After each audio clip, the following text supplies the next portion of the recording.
Hello and welcome back to the Restricted View podcast. Hello everybody, as always, my name is Chris. And I'm Deborah, and this is our 10th episode. Can't believe we got here. Happy 10th anniversary. Well, Can't believe we got here. I mean, all we have to do ultimately is talk into a microphone for a couple of hours a week.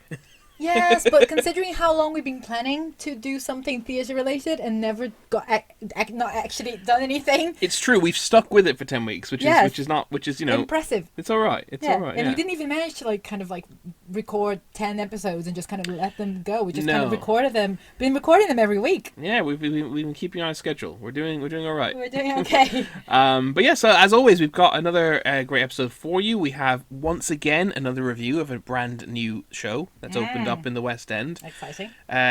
We can't stop going to new shows. It was a very good time to start the podcast, actually, wasn't it? When things reopened, and also because old stuff that we've seen that we're hoping to go back and re-see may or may not have new casts, but it doesn't really matter. It kind of feels like a new show again. Yeah. So we can review them as if they were new again. That's very true. And also, I have already resettled into my old ways and have been going to things again that I've seen for the first time since lockdown lifted. Mm-hmm. So yeah.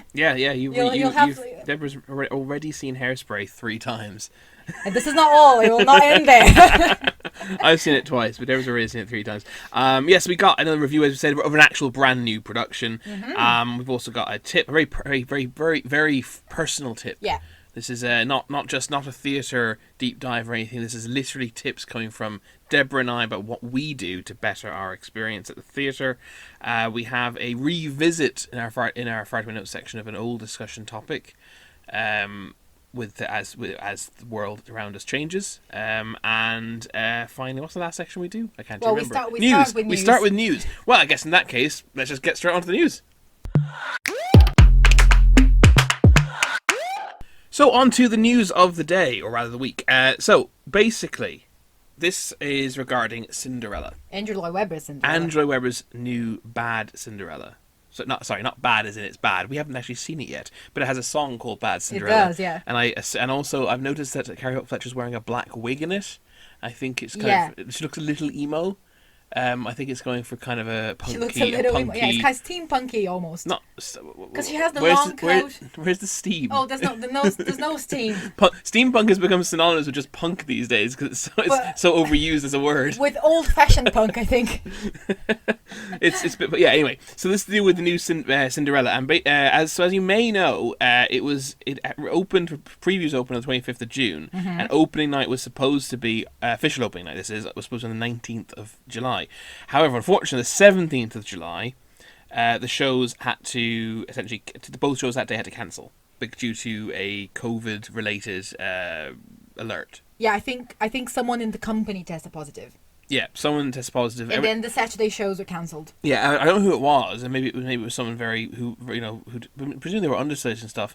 But also backstage, anyone. It could be anyone. Yeah, but I think the problem was then because everyone else was obviously pinged on the NHS app.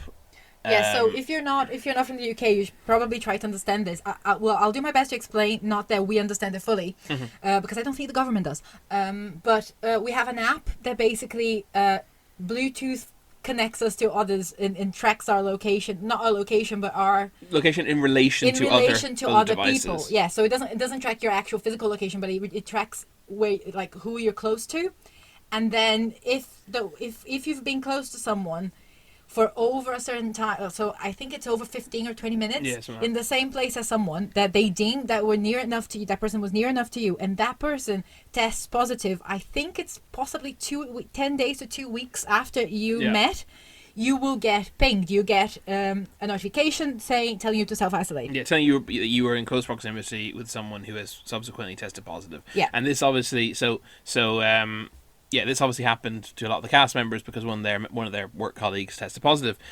So as a result, it was the 2 shows on 17th didn't go ahead, and then Angela Weber kind of basically dilly-dallied and couldn't decide, and I don't know why So what I know is that on the Monday, which was meant to be press night, meant to be the big opening night. 19th, Yes, yes, it was meant to 2 be, days later. Yes, what I heard is that they all actually got tests. They got PCR. The whole cast, the whole company got tests, and they all tested negative. But because of the way the system works, they all had to. The show couldn't go ahead. They were told apparently they it was going to go ahead, and then they found out that they couldn't go ahead because of the alert situation and the fact that some of them have been in closer proximity to that person, and therefore it couldn't be working. Yeah, so some of them, basically some of them had to isolate because that's the procedure when you're, So he and subsequently Andrew Webber for some reason has decided not to reopen at all for some time. Well, it's because on the 18th, I think it's from the 16th of August, maybe. I'm not quite sure on the date, but I have the date too. Well, it's reopening on the 18th, right? Yeah, so that's the new update of the news that on the 18th of August now. The show is reopening for previews, and then official press night is the 25th of August now. Yeah, so he decided to not reopen before then because that's when the rules change regarding the ping thing, and that you will be able to then test. If you test negative, you're fine. You can go ahead. At the moment, you can't. At the moment, if you're told you were near someone who had COVID, even if you test negative, you still have to self-isolate. Yeah. Whereas after the 18th of August, if you are pinged and told you were close to someone who had COVID, you get a test and it's negative, you can now go about with your life. I'm not even sure if you have to have a test. You might only if you don't have symptoms, you might, and you get a electrophoresis test. You have to have a test in order to not isolate if you're pinged. Okay, fair enough. Which makes sense. Yeah, no, it does. Yeah, it does. But yeah, so why? But ultimately, I don't know why Andrew Webber decided to wait for so he could just, why couldn't he reopen and then if he got pinged again, then that'd be unfortunate. You have to close again. But why just say okay, why throw your toys at the pram and say we're not opening now for another month? Well, I understand. So I understand that to a certain extent. I understand that he wants to be sure that he can just have his performances every night and that it doesn't have to upset customers and patrons who had tickets. Then why not do that from the start? Well, quite. So that's my issue with it is, so if he knew this would be the case, then why open at all in June? Yeah. Well, Webber's been throwing his toys at the pram for quite some time, hasn't he? I think he's had a very important role in many ways in calling out the government, and because he is in such a position of power, he can do that with no consequence to himself. At the same time, I think is almost going too far, because I know of other theatres of very small productions which actually probably need the money a lot more. Yeah, and are still preserving social distance at the theatre and all sorts of things. And the other day, he's complaining about things that are being put in place to keep people safe, which ultimately makes him sound like a petulant child. Yes, and I know that, again, the comparisons come with the Euros matches and all the madness and how that was allowed to go on, but then orderly theatre is not allowed to go on. But the Euros should not have been able to go ahead the way they did. No. But it's the same. It's exactly the same argument. So you can't say to a judge, "Oh, don't put me in jail for murdering one people. He murdered 10 people." Yeah. It doesn't matter. You can't say they're doing something very wrong, so I'm going to do something wrong. Yeah. So the answer is not my theatre should be allowed to open at full capacity. The answer is the Euros should not be allowed to open at full capacity. Now, obviously, we've moved on from that point. We're at the point now where everything is full capacity, and that's great. As long as it keeps, hopefully, it seems to be going okay for now. Hopefully, it'll continue. But the point is, he's been throwing his toys at the pram for quite some time, and he has not been impressing me. And he's a Tory, so. Enough said. But so. Basically, what he's doing here, though, is that he agreed to reopen under certain conditions, and then those conditions ended up causing him to close, and then he started going, "Oh, these conditions weren't fair." Well, you agreed to them. Yeah, and look, which understand. Which is what a child does. I agree. The conditions are complicated and complex, and not fair.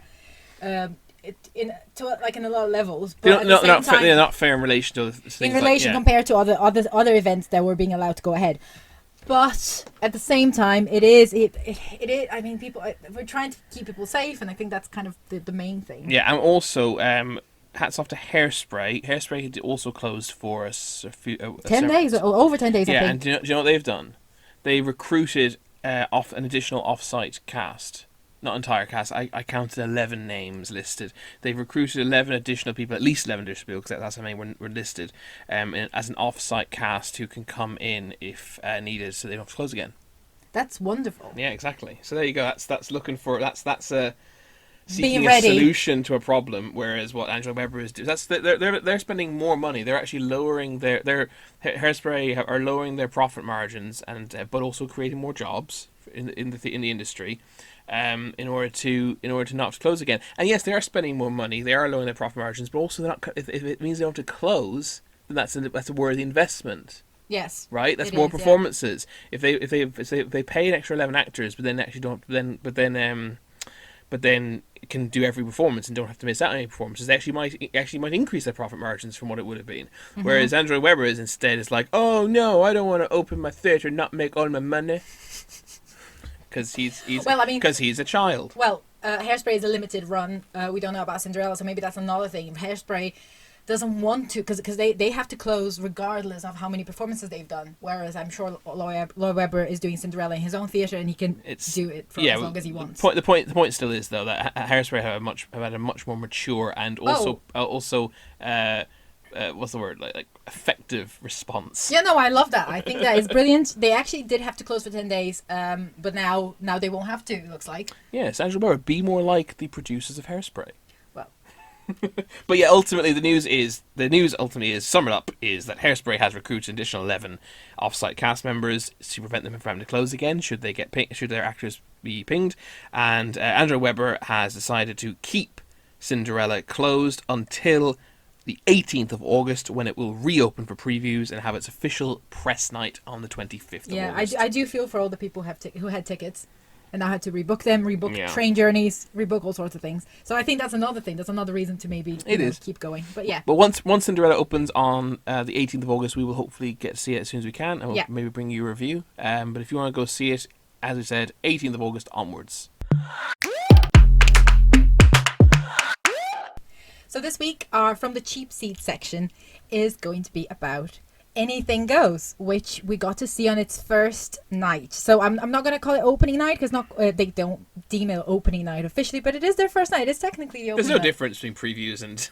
Well, I think one of them is like press night. It has more prestige, maybe. But it was the opening night of Anything Goes. We were You just so said you weren't lucky. going to call it opening night. Yeah. It was. We were so lucky to get. We got rush tickets to it.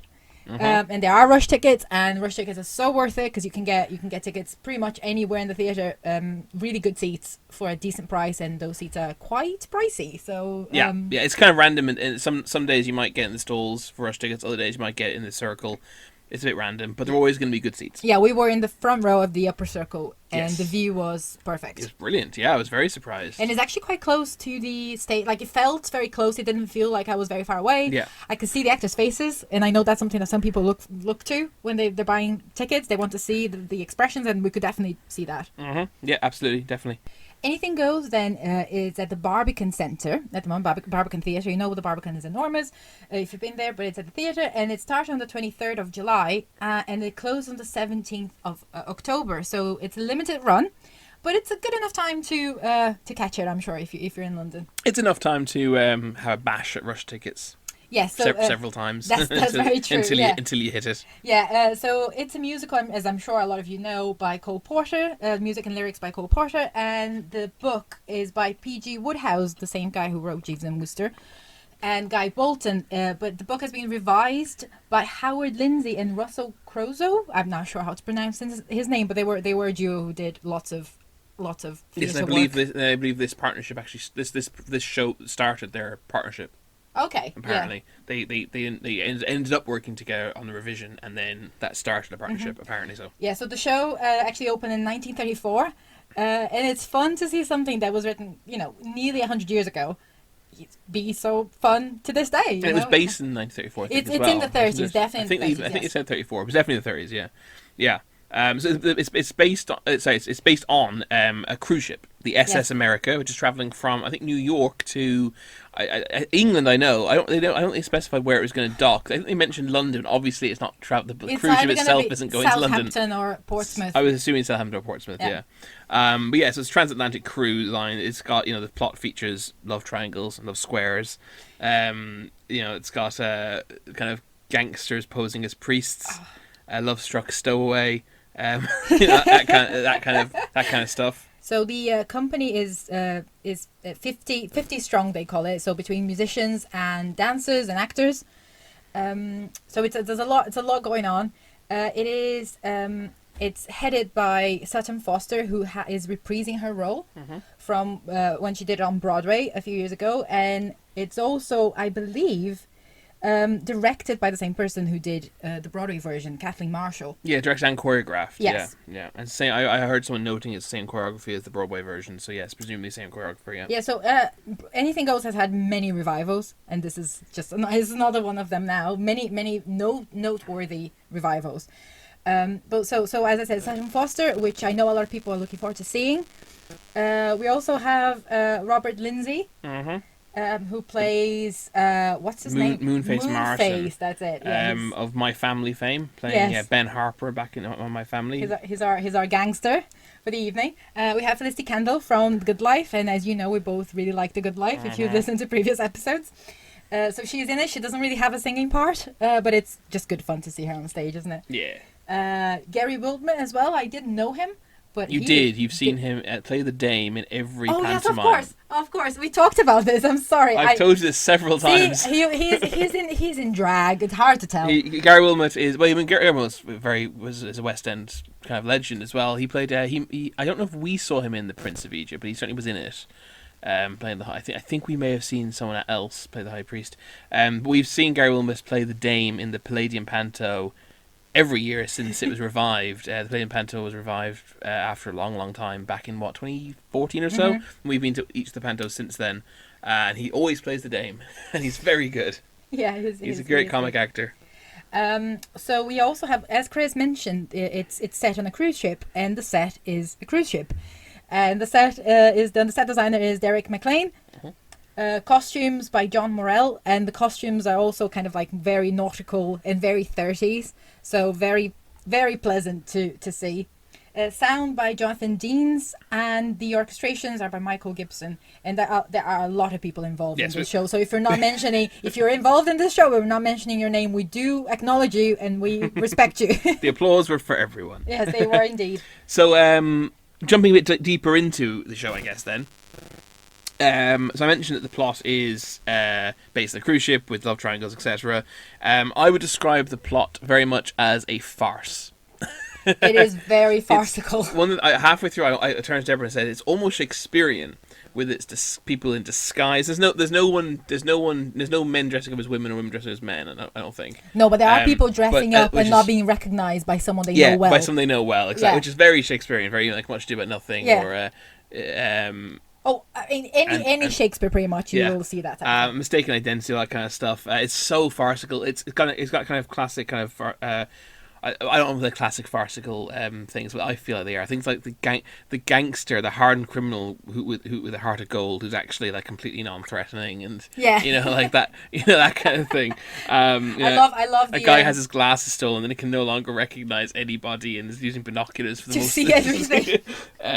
It's very it's classic farce. It's like everything is, and the plot gets ridiculously convoluted, but not in a bad way. Oh yeah, in the best possible way. It's hilarious, and then it all gets resolved in a stupid way as well. It's very Shakespearean comedy. It feels like a Shakespearean comedy. It does, and it's one of those things that you know when you're watching something and you think I know it's only 15 minutes to go, and it's nowhere near being resolved. There was genuinely at one point I actually caught I caught the wristwatch of the person next to me, and I was like, it was 10. I was like, the show's meant to be over now. Because I think we ran on a little bit longer than it was meant to. I think it started a bit late, 5 minutes later. And I was like, the show's meant to be over, and nothing's we're not even close to resolved. And then everything kind of gets resolved in one scene. In one scene with one song at the end. I love it. Well, it was good. And as you said, PG Woodhouse. I also turned to Deborah at one point and mentioned you really can feel PG Woodhouse in this. You really can, yeah. Now, with what we said, his work was heavily revised, as we said. The book was heavily revised, but there's a huge PG Woodhouse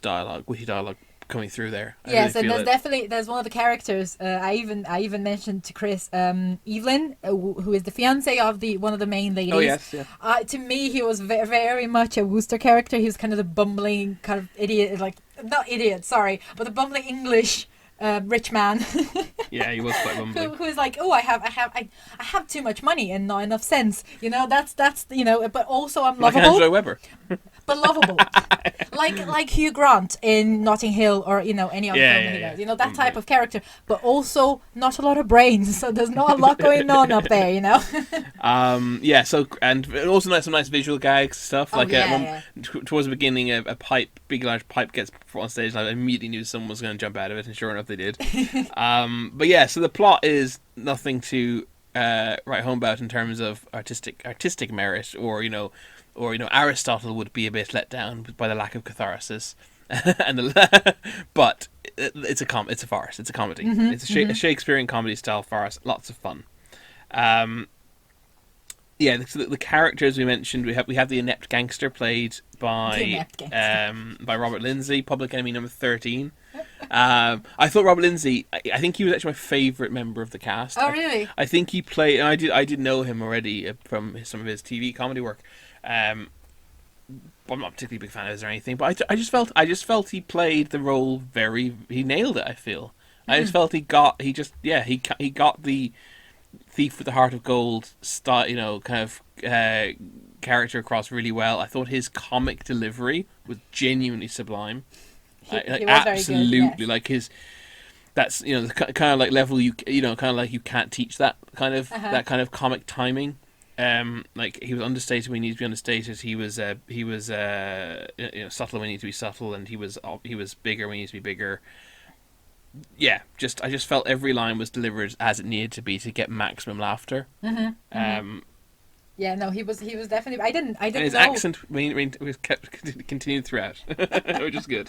I didn't know much of him, but I thought he was very good. He did. It's one of those characters, just one of those people. Obviously, that involves costume and makeup and everything. But you look at him and he's going to be a gangster, but he's not going to be too bad. Yeah, like he had the look. He had everything. So this is great. You mentioned Sutton Foster. Oh yes. So I know she's very much loved by a lot of people, and I did think she was very good, and I was very surprised when I was told she's nearly 50. Yeah. What? How is she doing all that? She's looking well. She is, yeah. And I think she's very charming. I think she does a good job on stage of kind of, she has a lot of stage presence. And I know from having watched other performances, specifically Patti LuPone, who, Queen, and Elaine Page playing the same role. Both of them didn't really do dance, so the dance numbers were worked around them. Obviously, their singing is kind of unparalleled. Those two. I haven't seen those performances, but I mean, Elaine Page is definitely a better singer than Sutton Foster. Patti LuPone was she originated Fontaine, so she's such a big name in theatre. And also she hates people who have their phones on the shows, and I love her for it. But yeah, so it's a kind of different way to do the character. I think they very much focused on the singing, and Sutton Foster is doing both. She's singing and she's dancing. I think Sutton Foster's approach, as I said, I haven't seen Elaine Page's or what's that person's name? Patti LuPone. Haven't seen theirs, but I do think it's better to be good at both rather than excel at one in this particular show, because the show first of all has some great dancing, which I would like my leading lady to be able to partake in, and second of all, because the music, we haven't really gone to the music yet, but the music is not, there aren't really any showstoppers, so to speak, that you need to have an amazing voice for. So I think I'd rather have someone like Sutton Foster for it than Elaine Page. I thought she was good. I thought she was very good. Yeah, very solid. I don't quite get the fuss about. There are some people who are unbelievably excited, like out of their minds excited to see her, and I don't quite understand that. Now, obviously, this is my first time ever seeing her. I haven't got that time spent building up anticipation, and you get more excited. If you like someone, then you start watching more of their stuff. You start getting more excited about them. So I totally get it. But I thought she was very good. I thought she was a good singer, good dancer, played the role well. Definitely deserved to be on the stage. Definitely deserved the role. And she was really good. I just don't quite get the madness. I think the madness comes from, this is just a theory, but I think it comes from knowing that she's reprising her role, and people got excited. She got awarded. She got Tony Awards for that role. So it's a famous role. It's a bit like I was very excited to see Michael Ball in Hairspray, because I know he's done it before. Well, Michael Ball's really good, like as well. Like Michael Ball's Yeah, but I knew him. I Michael knew Ball, him in Michael his Ball, career. I know him in his Michael career. Ball is a significantly better than average singer. Yes. I don't think Sutton Foster is significantly better than average dancer nor singer. Okay. Well, I mean, Well, if if you take average, if you take average as me, you can't dance at all. Then sure, but I mean average in the world of musical theatre. That's what I'm saying. Sure, but I do think there's a build up when you heard about a performance so much that you do want to see that performance eventually. Yeah. And also she is the whole package, and I think that's kind of her biggest strength. Like I said, she's a good singer and a good dancer and a good actress. Yeah. She's a jack of all. I would say she's a jack of all trades, master of none. Which in musical theatre is that's really valuable, and people like her are really valuable. Because then you don't have to orchestrate a bloody dance number around the leading person who can't dance. Yeah. So she's worth her weight in gold in the industry. Don't get me wrong, and she's really good. And actually, now I think about it, that's probably maybe that's a bit unfair in a way. It is kind of unfair in a way to I haven't criticised her, but to hold back praise in a way. Because she doesn't particularly excel at any one, because the positive way to put it is that she's good at all of them. Yeah. Rather than and I think that's very impressive. Mm-hmm. Another thing I wanted to say about her, but also about the whole cast, is I think that there was great chemistry between all of them. I think everything, especially for opening night. For opening night, exactly. It felt like they were all close. You know, it felt like it very much felt like a group effort, and we're all in this together, and this is our show. Yeah, and I like feeling that. Yeah, good camaraderie between yes, them. exactly. I at least I got the impression. Maybe they hate each other in the background. Nah, I don't think so. But so I felt like I'm not just talking about the love interest, but also just between the characters. Yeah, well, Sutton Foster and Robert Lindsay had a fantastic exactly. That's song. What I was thinking about. Like Friendship. I don't know what it's called, but the song's called Friendship. But the song's about their friendship. Well, that's one of the things that's never explained, how they knew each other. It just halfway through, it's just like, oh, the gangster and the cabaret singer know each other. And it kind of makes sense in a way. It kind of makes sense in a way to think that they're kind of the underworld. Yeah, in a way. I guess so. And then they're coming to this cruise ship full of rich people. They sing a very amusing song about how they're friends and everything, and they fight for the spotlight. They fight for the spotlight, and it was all good-natured fun. They interact with the orchestra. It was great. But yeah, keeping with the characters, then the actors. Felicity Kendall, as we said, plays I can't remember the character's name now. She plays the mother. The mother of Hope's mother. The debutante. And I thought I mean, obviously, for me, that's Miss Felicity Kendall has some nostalgia to me, because I love The Good Life. So I was very pleased to see her on stage. I mean, I noticed, for example, she didn't get a round of applause just for stepping onto the stage like Sutton Foster and Robert Lindsay did. Because she's possibly marginally less famous. Also, I think her entrance was less well suited to be interrupted. Oh, because she enters with lots of people instead of entering by herself. Yeah, exactly. She was I mean, there's nothing. It's not a particularly big role, nor is it a particularly exciting role. She plays the daft, eccentric, posh mother, English mother, and she did a good job of it.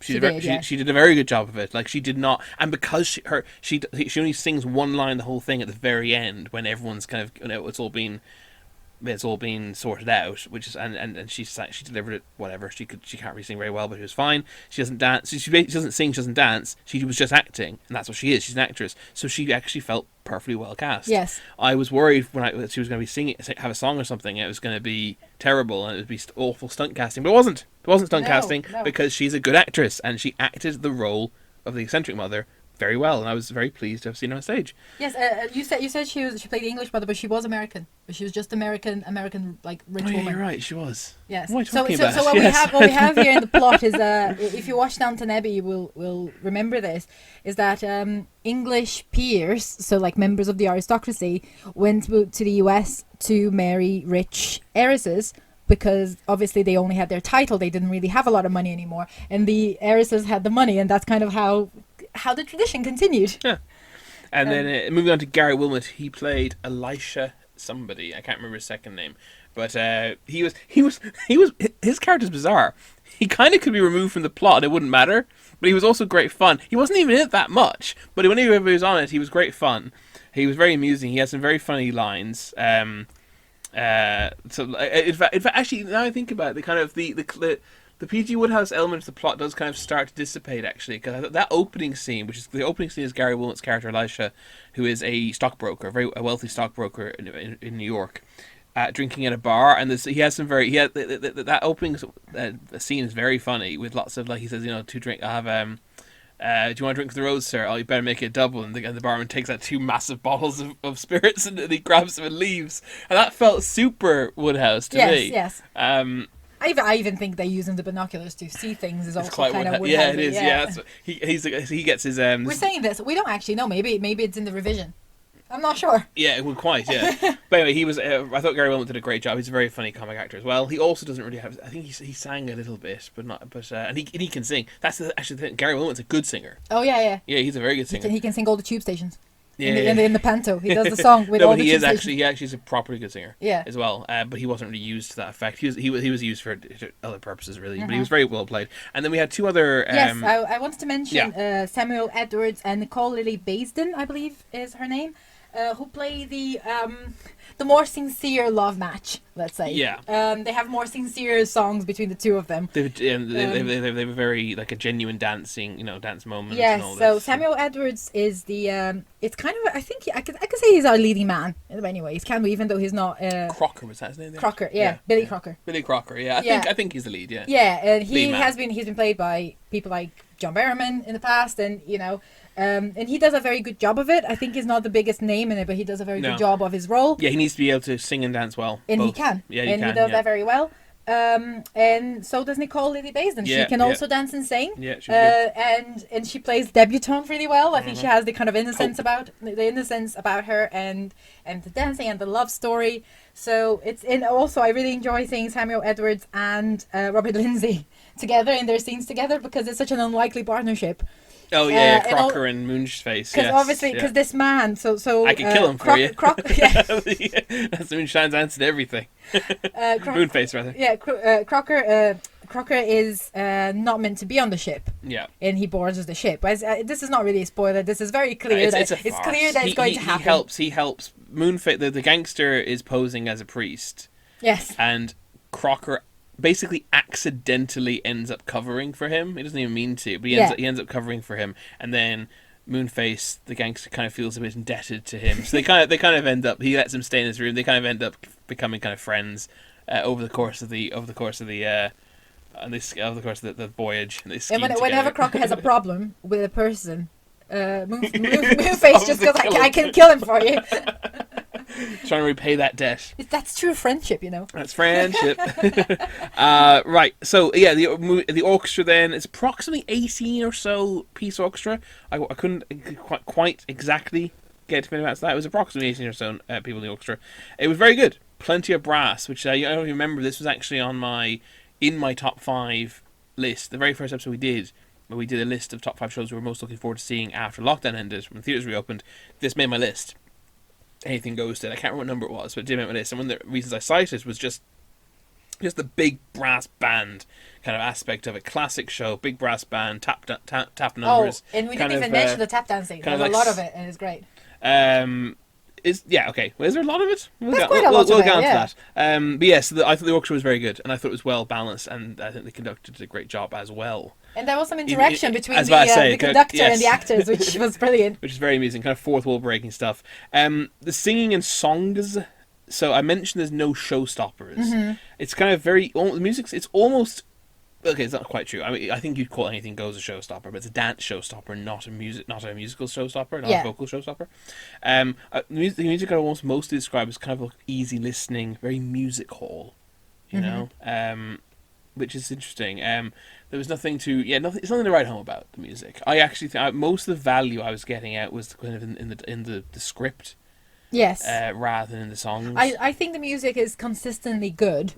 But nothing necessarily, as you said, nothing that stands out. Yeah, there's a couple of like drab ones where it's like, I remember at one point that Hope was on stage towards the end by herself. And I was like, oh, she's going to sing a song about her lost love, isn't she? Like, we already had several slow, dreary songs about lost love. I don't need another one. I was like, I did when she was sitting on the step and the lights were going down. I was like, oh, I really don't want to listen to this song. And then sure enough, the song was very kind of very mellow, and it wasn't. So I was like, had it been very exciting, I might have been like, oh, glad we had this one. But no, they're all just a bit. a bit mellow. I think it's because, unlike a lot of other musicals where people are singing about their feel. So I think we talked about this. We kind of touched on this before, of like how usually in musicals, a character cannot express themselves. They talk. They talk until they have to sing, and they sing until they have to dance, sort of thing. Yeah. So and this is not quite the case. The songs are not necessarily explosion of feeling for the characters. Yeah. They're not necessarily either also furthering the plot. Yeah. Most of so the songs are just. The songs never forward the plot because they are not really, because they are essentially the remnants of arias from opera. Sure, but they're not giving you a lot of character development either most of the time in this. Yeah, sure. They're just they're just there to have a bit of a laugh and a bit of a dance number. The ones that are there to have a laugh and a dance number, such as Friendship and Anything Goes, and you're top as well. The fun. You're the top. Yeah, are the fun ones. But then it's the ones which are actually kind of explode. They're not. They're kind of like little implosions of feeling. But the ones that are occupying that position of an explosion of feeling, a song about how I feel, those are the ones that don't work in this show particularly for me, because the plot doesn't really demand for it, and as I said, it's not an explosion of feeling because it's just more of a little fizzle, you know. Yeah. I mean, don't get me wrong, they're fine. It's just, I'm just saying that there's no showstoppers. All the songs are a little bit most of them, and the really fun ones are the daft ones that do nothing for the plot. Yeah, I have to agree. But I think, as you said, Anything Goes could be considered a showstopper. But as you said, dancing-wise, because the dance number in that is very good. Let's move on to the dancing then. You said there's a lot of tap dancing. I would say there's one great tap number. And only one. Which is great. There's one big one, yes, which is that. Number. There's all the dancing, though. Yeah, there's all the dancing, but not tapping. Okay. And there's not that much dancing, full stop. I can only think of three songs in total where they danced. You have Anything Goes. You have the one where Crocker and Hope are declaring their love for each other, and then you have the cabaret one, opening the second act, which That's true. I guess I was very surprised when we were like an hour and 10 minutes into the show, and there had been very little dancing, and then Anything Goes happened, and I was like, okay, good, but. Is there any more of this? Yes, I mean, yeah, I guess comparing it to you never saw 42nd Street, but 42nd Street does have more tap dancing, and it actually opens with tap dancing. It opens with the version I saw open with all the feet, so the curtain only went up to their knees. Oh yeah. And you see all the feet dancing, which is That's great. Cool.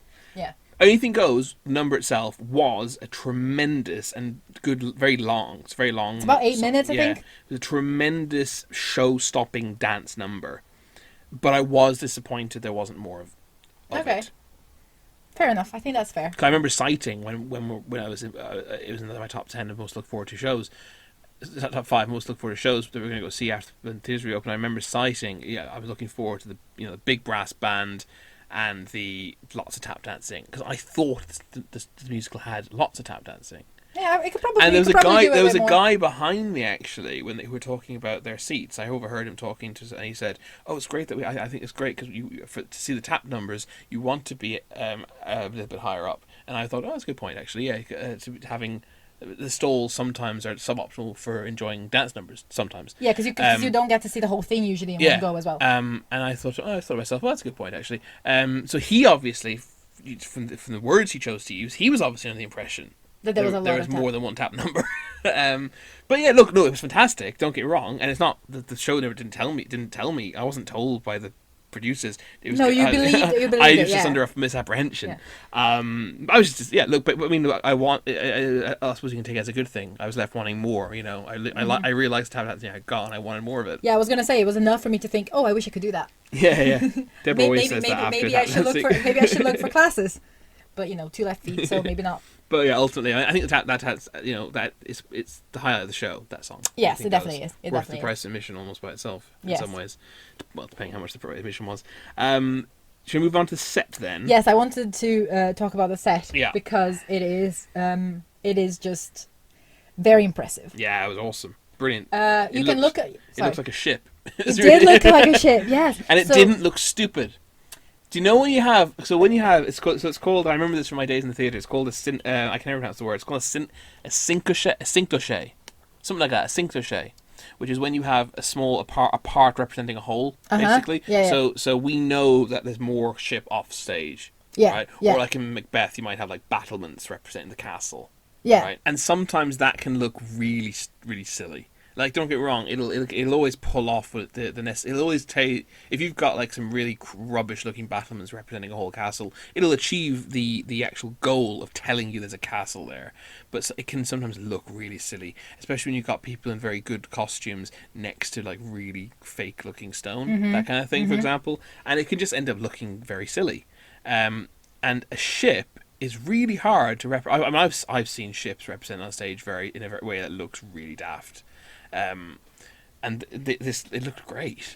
Yeah, I think ships are particularly hard because they are so immense.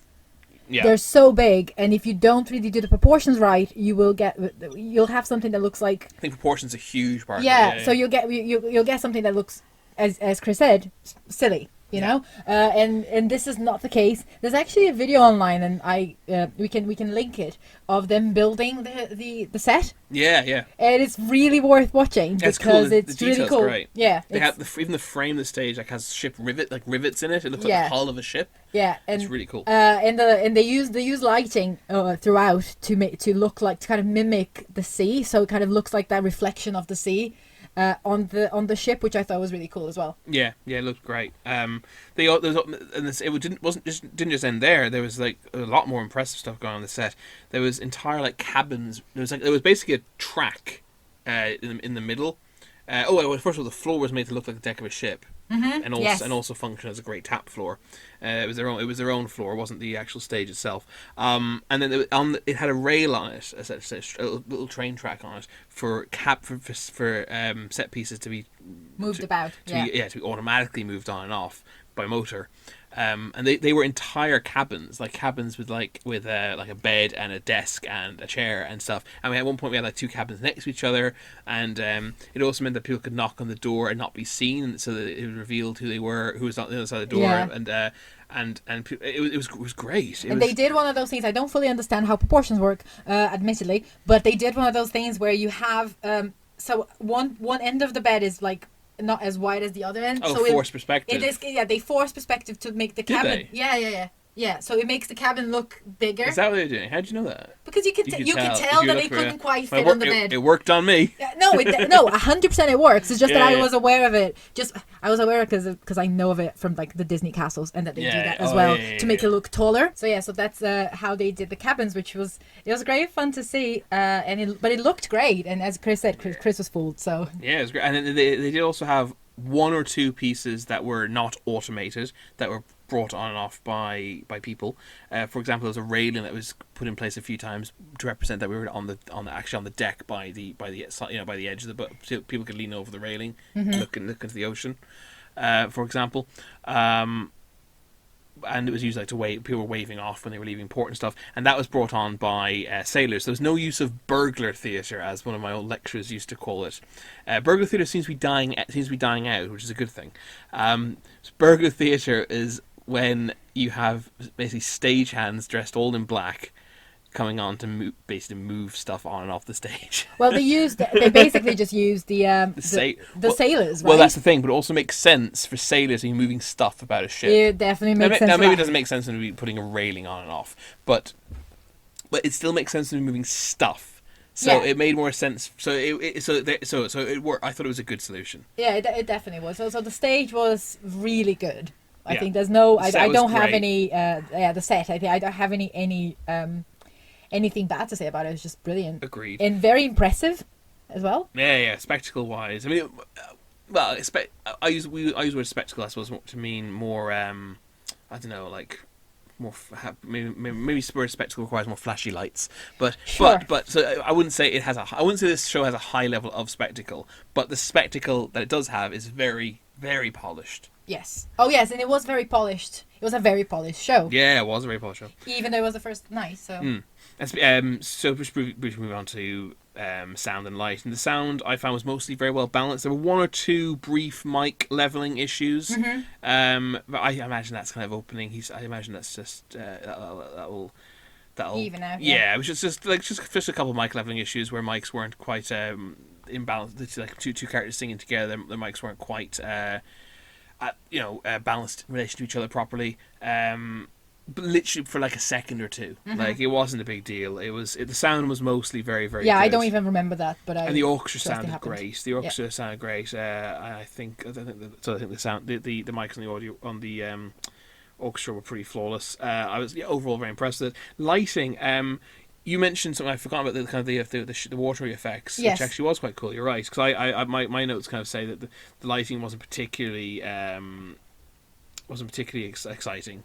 Or interesting. There was nothing major going on with it, with the exception of there was some very good spotlight operating. So there's quite heavy use of spotlights because it is a classic kind of show. Yeah, and I thought the spotlight operation was very, very good, both in terms of doing just functional and also in terms of actually being part of the they used in the numbers, aren't they? They really use well. comically. Yeah, the spotlight's almost like a character at times. Yeah, they use it for that number. The Bluebird, Bluebird number as well. But yeah, so I quite like the consistent water effect that we got. Yeah. That yes, I'd forgotten about that. So that was a good. That is actually some pretty good overall design, lighting design, and there's some quite good technical actual finesse of the spotlighting as well. Yeah. So pretty good lighting overall in that case.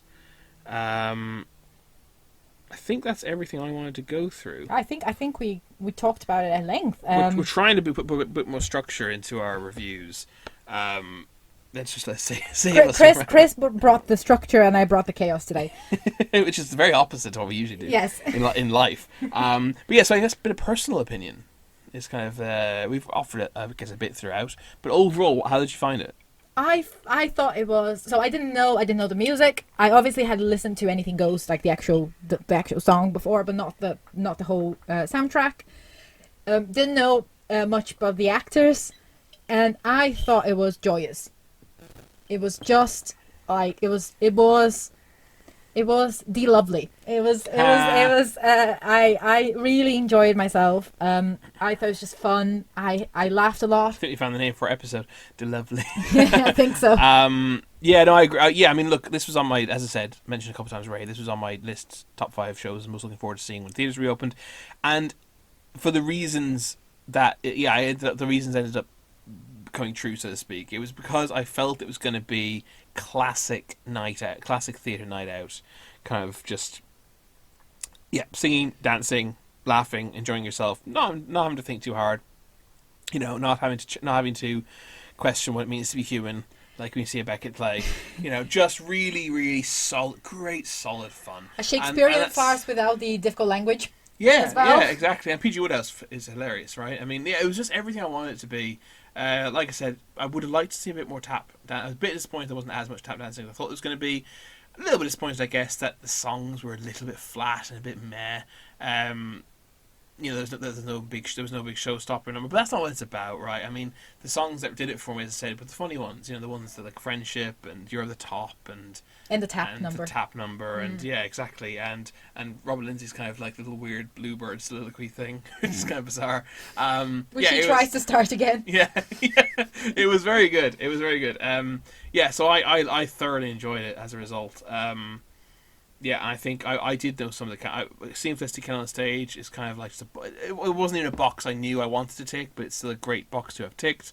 Rob Lindsay, as I said, Rob Lindsay was just so funny. I really thought he was tremendously funny. Mm-hmm. I thought it just absolutely nailed it. Sutton Foster, as I said, I didn't really know of her, but it's nice, again, in the box, nice to have ticked. And just, Gary Wilmot, always a pleasure.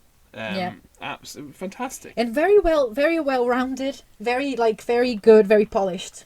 Super polished. The whole production was super polished. Yeah, it was. It didn't feel like it was the first night they were doing it. Yeah, but and also something I've kind of hinted at by saying I thought Robert Lindsay was hilarious. The show is very funny. It's a very funny script. Yeah. There's a lot of visual gags. There's a lot of wordplay. Just a lot of amusing, kind of very English, kind of almost like Blackadder style retorts. Yeah. And then there's kind of combination gags as well of of audio and visual gags. Something you hear something off stage, and then someone walks on, and you can see that you can see what's happened off stage. It's fun, Yeah. It's a very, very, very funny show. I think I was not expecting it to be as funny as it was. Mm-hmm. So that was a very pleasant surprise. And then and then the tap dance is fantastic, and the songs, the comic songs are great, and the less comic songs are underwhelming, but they're not. That's fine. They don't generally outstay their welcome. No, they don't, and I think it's one of those shows where you leave the theatre a bit happier than when you arrived. Exactly. Now the one thing at the very end that we probably have to mention, because as we all know, well, of course we don't do star reviews on the Restricted View podcast. But if starting to get ridiculous now. If we were to do star reviews, then this kind of leads us to an interesting point, which is so okay, basically the tickets are too expensive. We paid £25 because we got rush tickets, and we sat in tickets that are priced at £69, which is the front row of the upper circle, which were very, very good seats. My goodness, I would not pay £69 for them though. That is far too much. You can also. I actually had a look at rush tickets yesterday morning. We weren't looking for tickets to go again, but I just briefly had a look at them, and I was able to get stall tickets in like row, I don't know, E or G or something, which are worth like £120, I think. Mm-hmm. £120 is too much money. It is far too much money. So basically, here's the thing, because I've been working on a star review system in case we ever want to start using star reviews, which actually has meaning behind the which has like a meaning behind the rating rather than just kind of completely arbitrary. And it's a 7-tier rating, the one I'm working on, I would have given this 4 stars, mm-hmm. which is actually the third best rating I can give in my system, which basically represents. Which represents go see it and pay full price. Mm-hmm. Go see it. Basically, don't wait for a sale. Don't you need to get rush tickets. Highly recommended. Go see it. But the problem is, it would have gotten 4 stars because the quality of the performance, the quality of the acting, everything's great, right? But it's too expensive, so I have to give it 3 stars, which represents under my new system, recommended. Go see it at a good price. Yeah, it doesn't even have the excuse of social distancing and selling half the auditorium, because it is selling the whole thing. Yeah. I don't. I haven't adhered to Chris's new system yet, and we haven't explored it fully. I do think, for me, I think it's a 4-star show. I think it does everything really well. That's just under traditional. That's just traditional, traditional rating systems. If I were to give a star review, I do think but that. We don't. I mean, you've been listening to us talk about it for over half an hour now, so you know how we feel about it. I feel that, and this is the problem with star reviews, because I think they reduce it to a number, and I think there's a lot about it. That's why I want to have this. That's why I want to have this system. That's why I'm working on this system. Because I've heard that's the thing. I've heard people say that numbers are pointless because the complex opinion can't be expressed numerically. Yeah, but you're not trying to express the complex opinion numerically. That's what the rest of the review is for. That's fair enough. That's a dumb thing to say.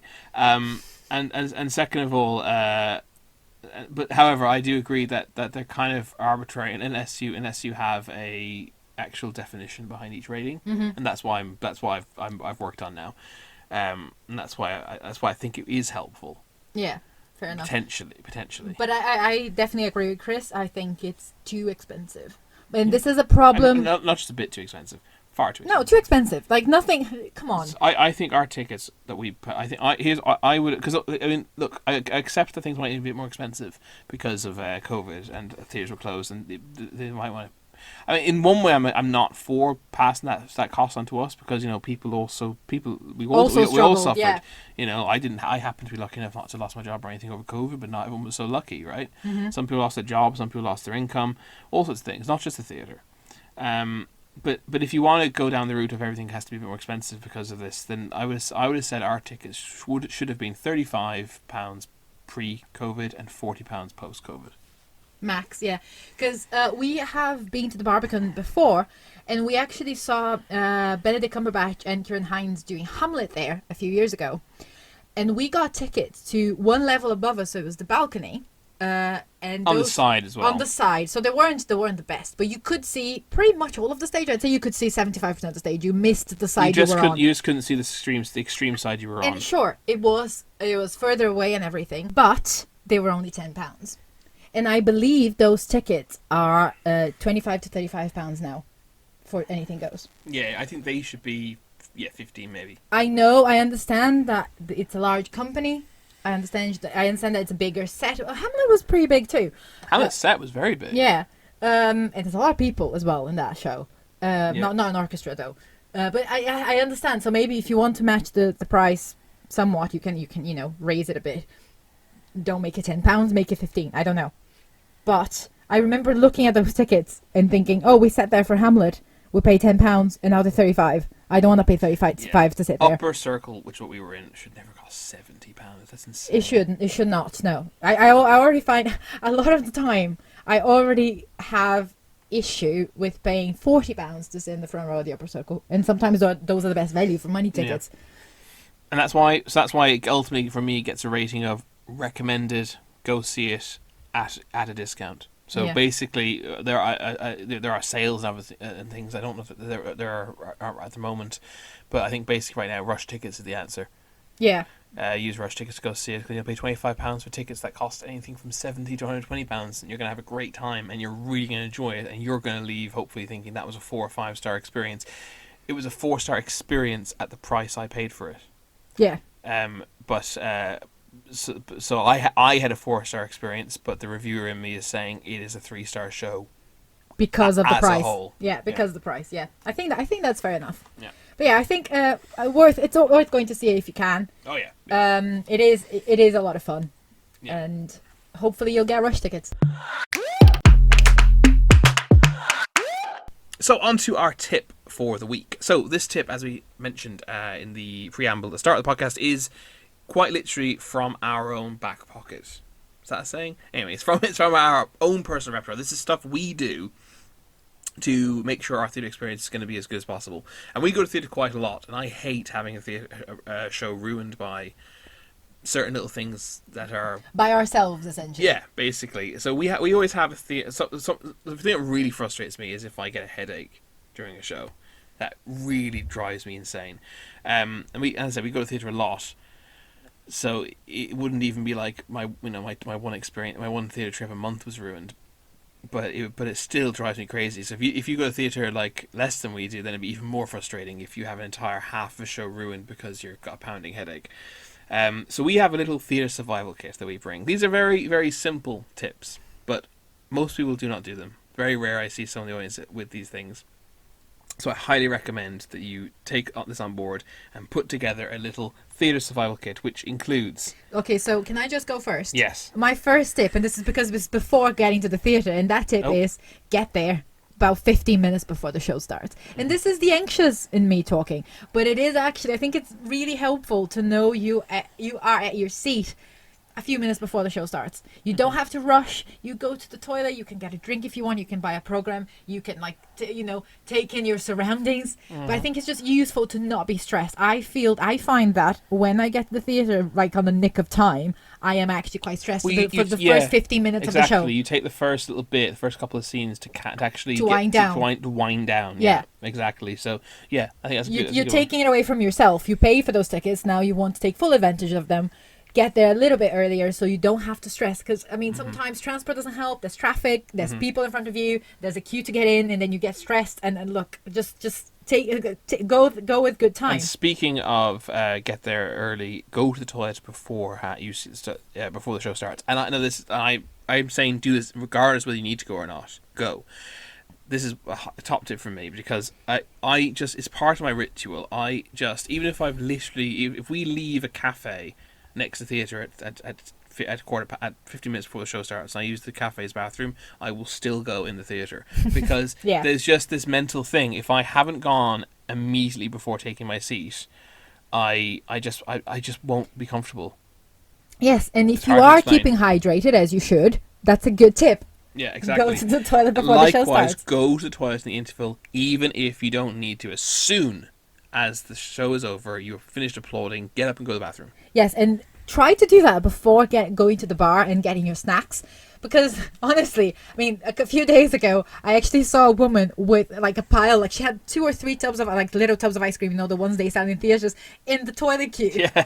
So just don't. It's fine. Toilet, then bar. Yeah, most likely you'll have time, and the sooner you get to the toilet, the shorter the queue will be. Yeah. So but I'm adamant about this. Even if you don't need to go to the bathroom, go to the bathroom just before you take your seats, and go to the bathroom in the interval.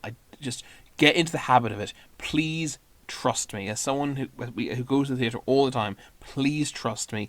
Get into the habit of going to the bathroom every single time before the show starts and in the interval. Also, it means that you are much less likely to have to go during the show. I never have to go to the show. No, and look, it's okay if you need to go during the show. Obviously, you're not in prison. You can go whenever you want. But it makes I don't want to miss it, and I also don't want to be uncomfortable in my seat. That's why I do. Yeah, exactly. You don't want to miss, because you don't want to miss. Again, you pay for this. You don't want to miss 5 minutes of it, and you don't know which 5 minutes you're missing if you don't know the show. Mm-hmm. So you don't want to miss that. You will. I mean, look, I know for myself, I would feel uncomfortable having to get people to stand up for me to leave. Yeah, exactly. It's awkward. And then it's awkward coming back. So it's just awkward. Of course, you can do it if you have to, but if you go before. This is all irrelevant rambling, because you won't need to, because you're going to go to the toilet before and during the interval, so you will not need to go during it. So you don't even need to discuss it.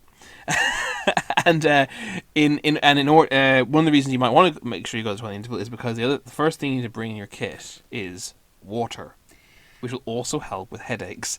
Make sure you're hydrated and keep hydrated. Yeah. So I think we always talk about how funny it is to tell adults, because we have to be told, like, drink water, but do bring a bottle of water with you. It will make a difference.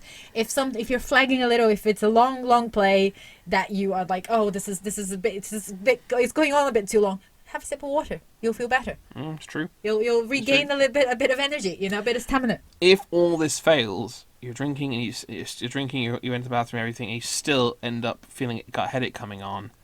Also, always bring painkillers. We always have painkillers with us in the theatre, because I keep saying there's nothing worse than getting a headache, even a mild one, during a performance. Yeah, so you want to mitigate that as much as possible. Yeah. What else? What else do you bring with you? Well, nothing. You always bring something else with you, though. Well, I do. Yes.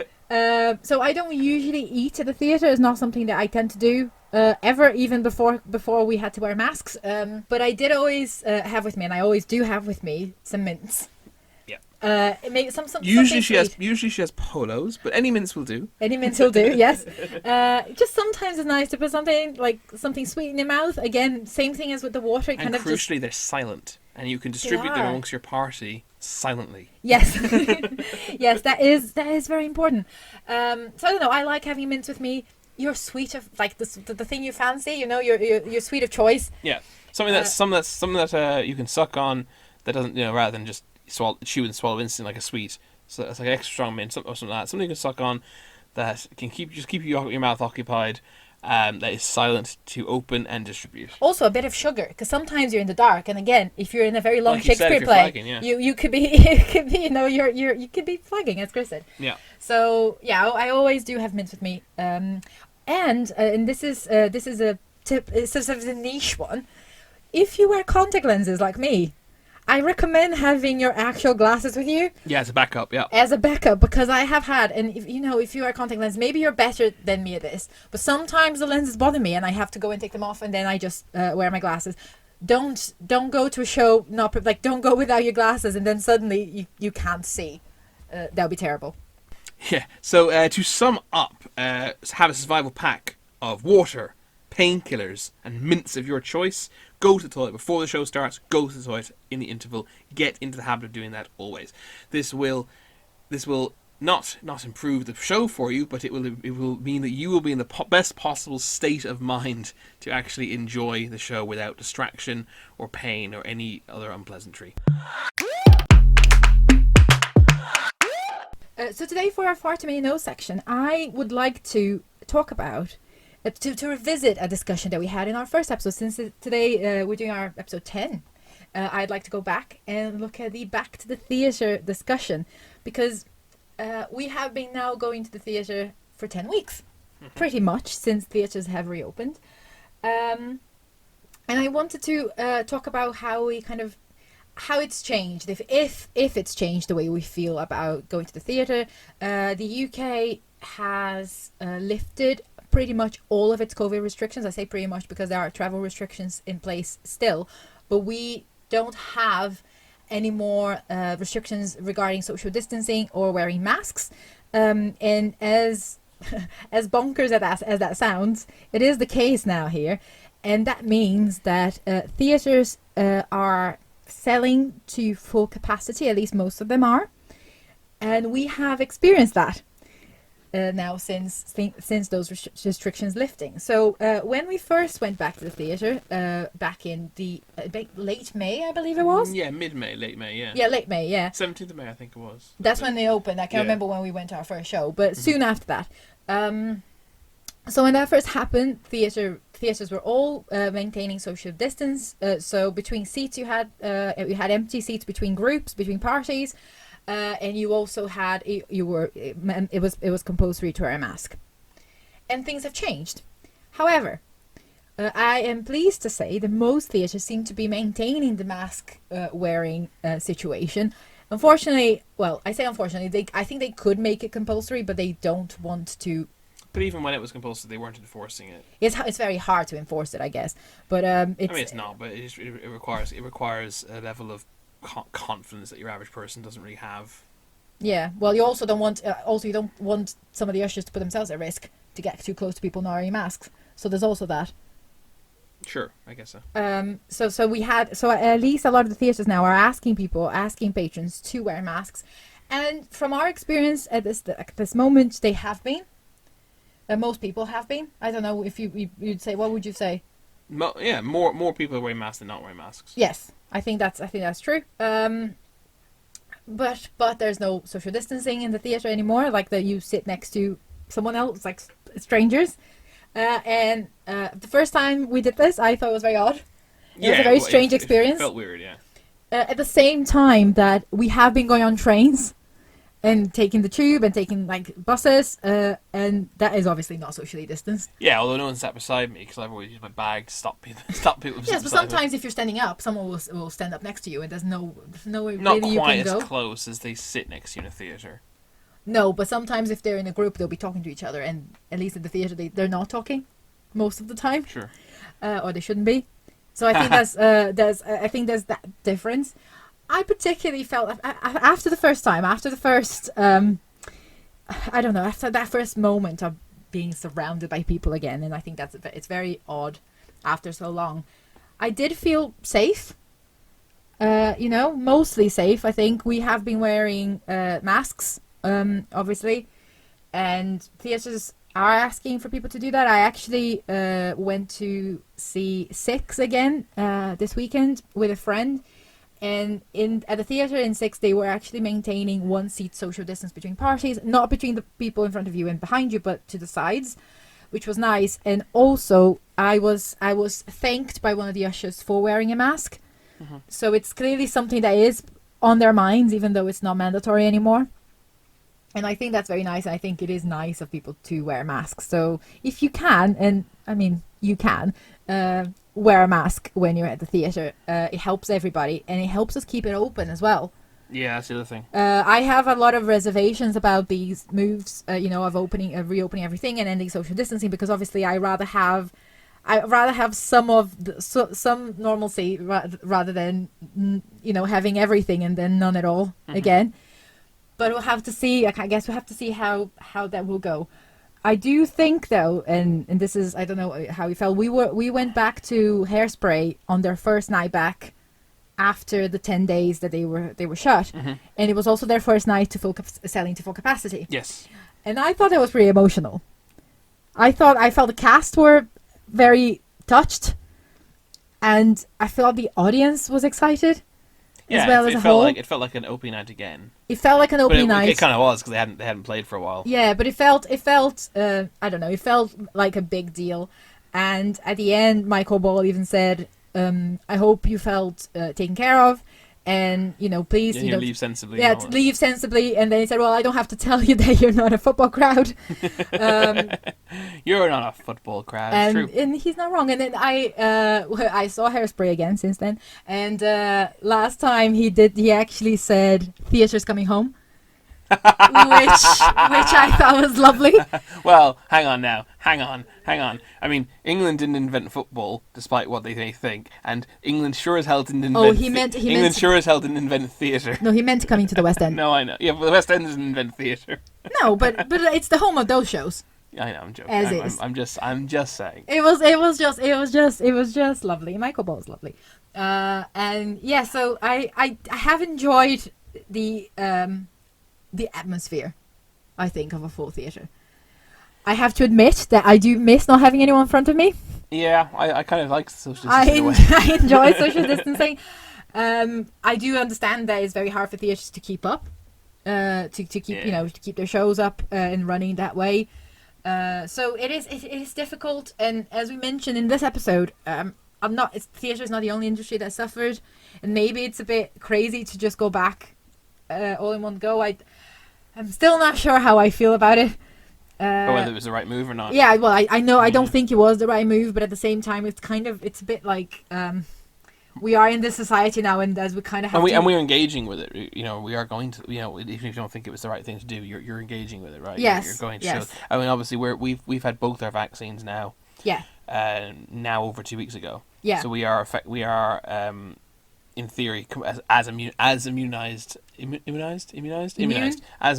as we can be at this time anyway. Yeah, and obviously we're not, we're relatively young, so the risk to us is incredibly low at this point, and the risk of us spreading it is also very low because of the vaccine. So and the masks, and yeah, we keep exactly, wearing. and we're being responsible with social distancing in as much as possible, in transport, etc., in shops and whatnot. And I try to keep my distance from people in the theatres and the bathrooms, etc. Yes, me too. It's the only people I have close proximity with, the people I happen to be sitting beside. We've been reasonably fortunate. Mm-hmm. Like Anything Goes the other night, we had a private party of 2 women on my left who wore masks the entire time, and the people next to me as well were wearing masks throughout. Yeah, so they were conducting themselves well. I felt comfortable next to that woman I was next to for whatever reason. She I don't know, she felt safe because the way she was conducting herself, I felt was appropriate. And I think it's weird because you're not. I was more comfortable with it than I thought I was going to be. Hairspray was the first time, and therefore felt a bit weird. Yeah. But then by the time I went to our second non-social distance show, full capacity show, Anything Goes, I was already all right with it again, pretty much. Yeah. Because we were in the front row, so there's no one in front of us. There's only one row behind us in that upper circle, and they were significantly higher up than us. Mm-hmm. So I didn't feel like they were really in our airspace. And then it was just the person immediately to my left obviously wasn't facing me. The person immediately to your right wasn't facing you. Yes. It just kind of, it felt, and I think it could. It just, people have to, please do keep behaving responsibly, because I think it can work, and we can continue to move forward, and theatres will not have to close again. But I think there is a heavy reliance on people getting their vaccine, and then we're continuing to wear masks and being sensible. Yeah. So this is it could be slightly controversial. I'm not sure. I'm possibly not to our audience, but a few theatres, I say a lot, a few theatres are using COVID passes. Mm-hmm. So the Phoenix Theatre for Come From Away is one of them. Sondheim for Les Mis, the concert version at the moment. Some other theatres are also starting to ask for that, and I'm sure more theatres will join them. So they're either asking for proof of your second vaccine for longer than 2 weeks, or a lateral flow test in the previous 48 hours before the show. Or you can have a positive PCR test in the last 180 days. Proving that you have natural immunity. As long as you don't still have COVID. Yeah, exactly. Yeah. So there's still so it's not controversial at all. There's lots of ways of proving you've got some form of immunity or don't have it. Yes, yeah, and I actually think that this is a personal opinion. I think that all theatres should do this. Yeah, absolutely. There is talks of doing this from the end of September, and it's because obviously a lot of young people haven't been given their second dose yet, so they kind of want to give them time. I feel that with all the available avenues to go, that there's no need to wait that long. No, especially, it's just pandering. especially It's pandering to foolish people who are like, but my rights, my freedom. especially because in the UK you can, at least in England, you can get a lateral flow test for free. Exactly. I actually just got mine through the post as we are recording this episode. I watched it come. So you can get them for free and you can get tested. The government recommends you get tested twice a week. I know lateral flow tests are not infallible, but they are still a good measurement of it. And if you are very contagious, they should pick up. So if you are in a very contagious phase of the cycle of the virus, they'll pick up that you have it. So I think there's a lot of ways to make it safer than it already is. Like for example, having to have your proof of vaccination, or the lateral flow test, the negative tests. And I hope more theaters will introduce that. I honestly do, because I do want to feel safe. Like being at the theater is one of my favorite things to do. Yeah. I think it's worth noting that as people who have had both vaccines and are continuing to wear masks, I've been to 2 shows at full capacity. You've been to 3. Yeah. And 6 sort of half full capacity. Yeah. As I said, the first time you do it, be prepared. You will feel odd. Yeah. I think, unless you've been kind of doing, going to pubs and all sorts. I assume then it won't feel particularly weird. Deborah and I aren't really pub goers. No.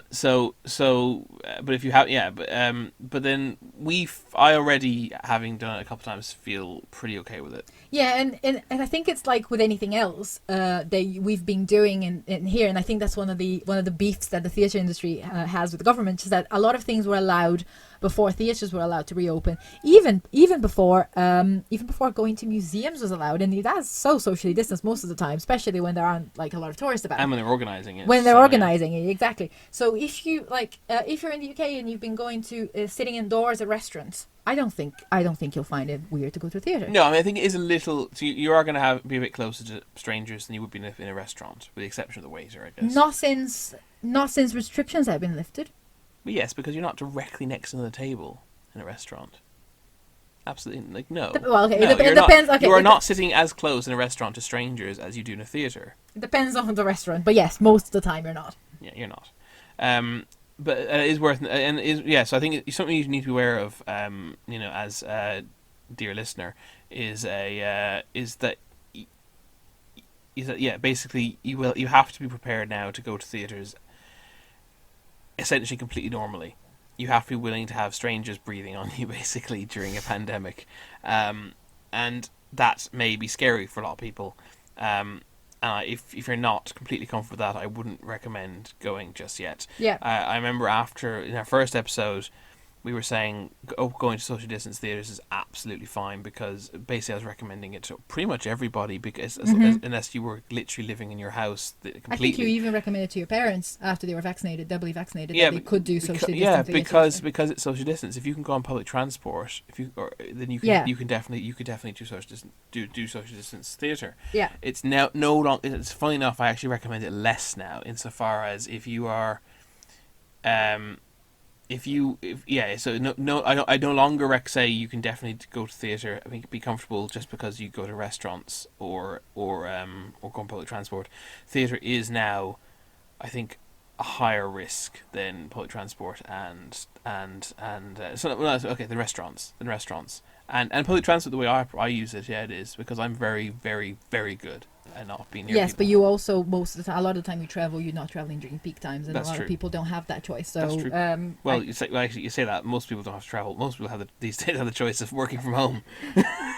So I'm actually an anomaly that I still have to go in. That's true.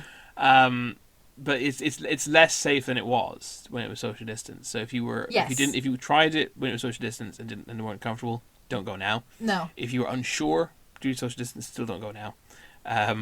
Well, or maybe if you're unsure, have a look at the theatres that are implementing things like having double vaccines and having a negative test, or some theatres are actually still doing social distancing in the auditorium. So have a look out for that, because that might be the one for you then. It is a little bit kind of like anxiety inducing at times, like especially the first time that you do it. I don't know how I feel moving forward if cases keep going. I don't know how I feel. I think it's kind of you have to play it by ear almost, especially because the rules tell you can do it, so you have to use your common sense, which complicated. It's complicated. Well, I think the problem is you have to rely on the common sense of other people. That's the issue. Yes. It's like driving, right? You can be the safest driver in the world, but if someone crashes into you because they're stupid. Yeah. So yeah, it's a mixed bag, I think. Yeah. This particular discussion. Let us know if you've been back to the theatre since everything reopened. How did you feel if you've been, or would you go back? Yeah, let us know. Let us know on Instagram. Restricted.view is our page. We've been putting up lots of photos, and I've been dabbling on making reels. I'm sorry if they're not great, but have a look at them. They're good fun to I make. like the Anything Goes one. Did you? Okay, Yeah, good. it was Thanks. good. Thanks. So yeah, let us know how you feel in the comments. So that's about all we have time for today on the Restricted View podcast. Hope you found the tip very useful. Our special, very, very, very much Restricted View trademarked set of tips. Hope you found the review of Anything Goes useful, and that you will check it out. We do recommend you do. Let us know, as Deborah said, what you think of everything we've talked about on the podcast. Let us know how you feel about going to the theatre now with full capacity. Let us know if you're going to go see Anything Goes, and if you did, if you enjoyed it.